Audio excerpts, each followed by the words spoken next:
Viernes 8 de marzo, para estudiar y meditar. Lee Hechos 7 y Hebreos 11. Según el Nuevo Testamento, ¿cuál es el objetivo final de la soberana conducción de Dios sobre su pueblo en la historia? Los salmos históricos son un poderoso testimonio de la fidelidad de Dios hacia su pueblo. Cada acontecimiento de la historia del pueblo de Dios era un paso providencial hacia el cumplimiento final de la promesa divina del Salvador del mundo en la persona de Jesús de Nazaret. Incluso las pruebas que a menudo dejaban perplejo al pueblo de Dios y lo hacían pensar que Dios había abandonado a su creación, estaban bajo el control soberano de Dios y formaban parte de su providencia, porque Dios es el Señor supremo de la historia. El salmista presenta hábilmente la verdad de que ni siquiera la deslealtad del pueblo puede impedir que Dios conserve la fe en él y cumpla sus promesas.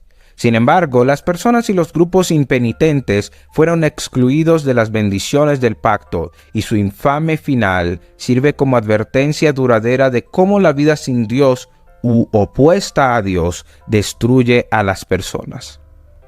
Los salmos animan a los hijos de Dios en todas las épocas a esperar en el Señor y a permanecer fieles a Él.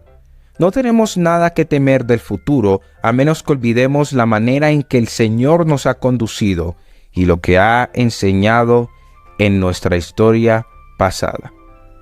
Para que el pueblo de Dios pueda avanzar sin temor, necesita conocer los hechos de su historia. El Eda de White aconseja a los creyentes que lean Salmos 105 y 106 por lo menos una vez por semana. Testimonio para los ministros, página 114.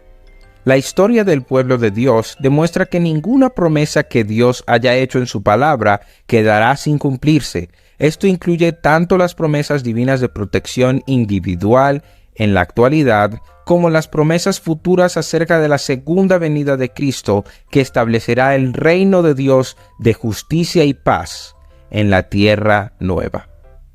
Preguntas para dialogar. Número 1. ¿Cuáles son las bendiciones de recordar la fiel conducción de Dios hacia su pueblo en la historia? ¿Cuáles son las consecuencias de olvidar o ignorar las lecciones del pasado?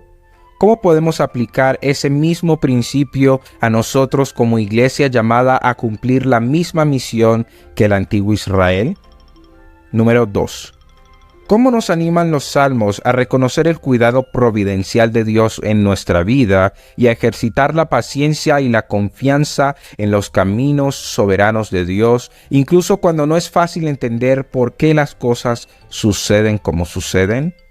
¿Cómo podemos hacer que el estudio de la historia del pueblo de Dios ocupe un lugar más destacado en nuestros cultos personales y comunitarios?